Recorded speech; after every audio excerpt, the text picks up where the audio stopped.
Thokozani Bagwantu Ninjani. Just here to do a short video on fasting. As you know, we started fasting today in preparation for the Izibu Lotus ceremony.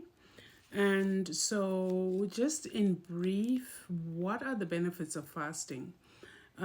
Fasting is generally very good for the body. So, because we have these four cardinal points that we attend to 3 times a year, you can take this fasting as an opportunity to, number one, reset your metabolism.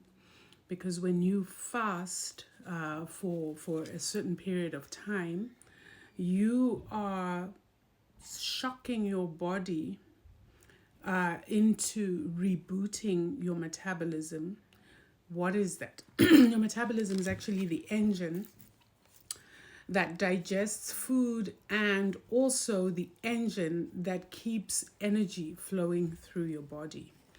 So you say, why is this important? It's very important because when you fast, right, you literally release 70% of energy that your body uses to digest food. You release the 70% of energy so that your body and other organs, other than your digestive system, can do other important things that it doesn't normally do efficiently, because remember, you only have 30% energy left for all your other organs. In other words, when you shut down digestion through fasting, then this energy is then used, number one, to reboot your immune system.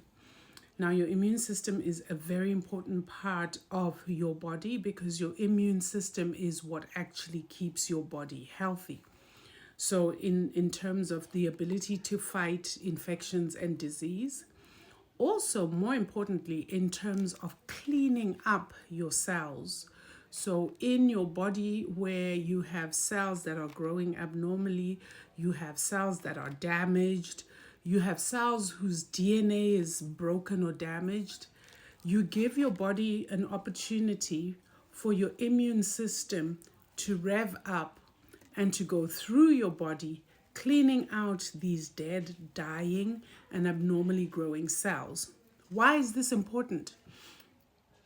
Abnormally growing cells or dying cells usually can start to become cancerous. And this is where cancer starts. So by revving up this immune system, you get rid of cells that have the potential to become cancer. You also get rid of cells that have the potential to become other sorts of diseases. So for example, if you are somebody who drinks a lot, your liver is compromised already by the fact that you're drinking a lot. Therefore, your liver becomes inefficient at doing its normal functions because it's poisoned, it's sick. When you then fast and you get off alcohol, your liver regenerates itself, right? Because the immune system will go and get rid of all those sick cells. You rejuvenate your liver and then it does its function optimally, right? Which is to digest fat, which is to produce, to produce bile, which is necessary in the production of insulin, and so on and so on.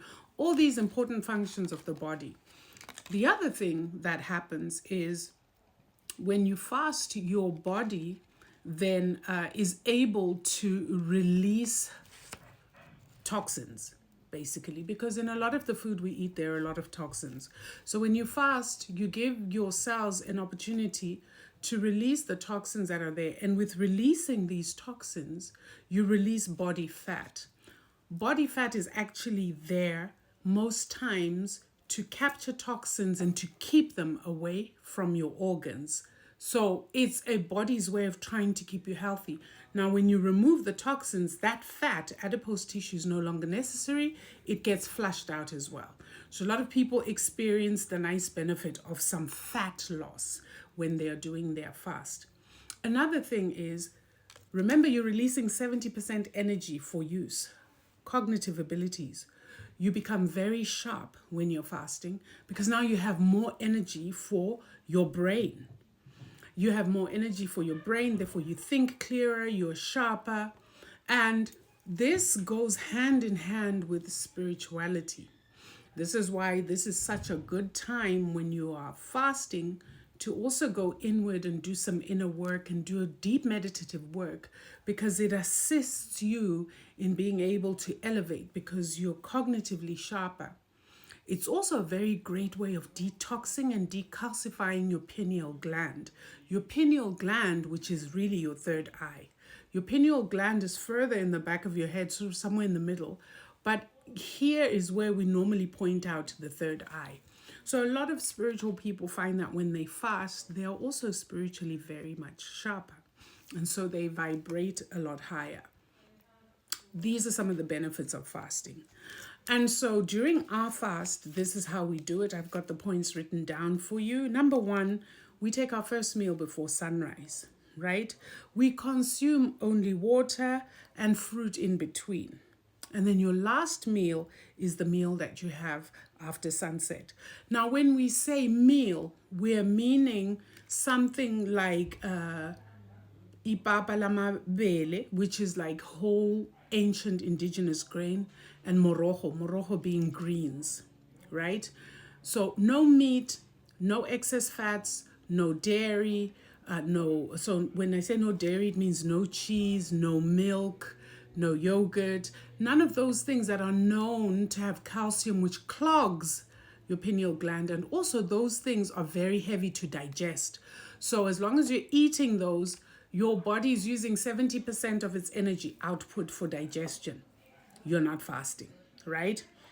Then, so what you do is no sexual activity. Why is that? Because when you are doing this kind of fast, which is a spiritual fast, sexual activity means you're exchanging energy with somebody else. Therefore, your auric field has other people's energies on it. For spiritual people, this is a great time to do a cleanse before you start your fast, because now you've cleared out your auric field. It's just you and your energy.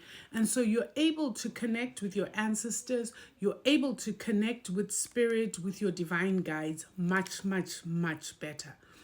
It is also a time where your sexual energy, remember this is a creative force, can be used to manifest whatever it is you're fasting for. So for us at GEK, we are fasting for land back. We are fasting for reparations. We're fasting for the restoration of the tried and tested governance system of the continent, which is royalty. We are fasting for the return of stolen artifacts, because many of us already know they are not just artifacts. We are fasting ukuthi umlungu ahambe. We want these people gone. You raise your collective vibration as a group of people united when you are of one mind, when you are of one heart and one intention, and you are all fasting. So for those who are going to Izibu, please fast. Those who are not able to make it, you can also fast and add to that collective vibrational frequency, that collective resonance between the cosmos and ourselves, that collective resonance between Izulu nomhlaba. Because the more of us are doing this at the same time, the more likely we are to get what we're asking for, and at greater speed. So that's another reason. So no smoking, no drinking. Stay away from TV, stay away from social media, especially if you don't use social media like many of us do, which is to teach. You really want to go deep inside yourself. This is a great time also to do shadow work for those of you who have never really met your shadow, and start introspecting about ways in which you can change your life and become a better human, because this adds to a better collective. So on that note, I hope you can join us in our fast. I'm going to make smoothies over the days, give you some tips on how you can enhance your fast so that it really becomes a sacred experience and you reap most benefit both physically, mentally, and spiritually. Mawandi, masithokozeni.